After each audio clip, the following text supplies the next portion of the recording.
So you think you're a serious NFL bettor.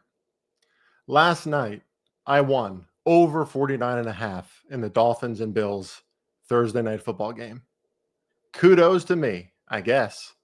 If you're over there thinking, well, Farley, you kind of got lucky, didn't you?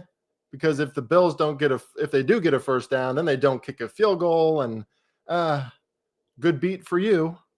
Or maybe you're thinking, well, the Bills missed a field goal earlier in the game, and then the Dolphins turned it over in the red zone. So justice is served. You should have won that bet. Good for you, Chris. Really, both sides are right. And if you're thinking that way, then you're probably not understanding what's really happening here. Because the point is, my handicap at the end of the day had almost nothing to do with the result of the actual total in that game. Now, I think I was more right than I was wrong, right? Like the Bills were moving the ball. I was impressed by Miami's defense in the second half, but Miami was scoring, the Bills were scoring, opportunities were there. But the reality is, one play can make such a huge difference, right? One play.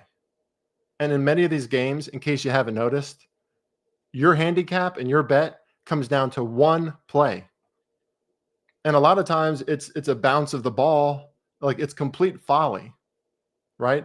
And that's why it's so important that we get the best number that we possibly can. Whatever side you want to be on, get the best number. Sometimes that's early, sometimes that's late. Usually it's early. But that's something we can control, right? You can control when you bet, when you get the best number. Also, trust your process. Have a process. Have some kind of foundational element to what you're doing that follows and adheres to handicapping methods that we've learned now for decades, right? There are methods, there are things you can do, key numbers in the NFL, et cetera, bankroll management, things you can do to make sure that you're winning overall, that you're at least positioning yourself in the best way possible.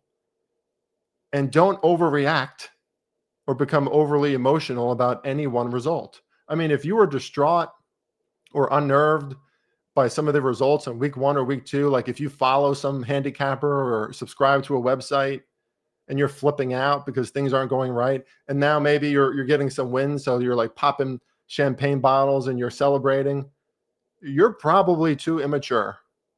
And you're probably unprepared emotionally to bet the NFL in a serious way. I mean, you can compare it to any other occupation, which is a little extreme, I know, but it's true. It's a good metaphor. Residents who are about to become a doctor, I'm sure they're nervous at first until they have a lot of experience.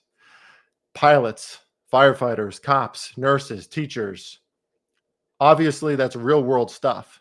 But the point is, anyone who overreacts or becomes emotionally deflated or ecstatic over 1 week or even 3 weeks or a month, probably not strong enough mentally to bet this sport.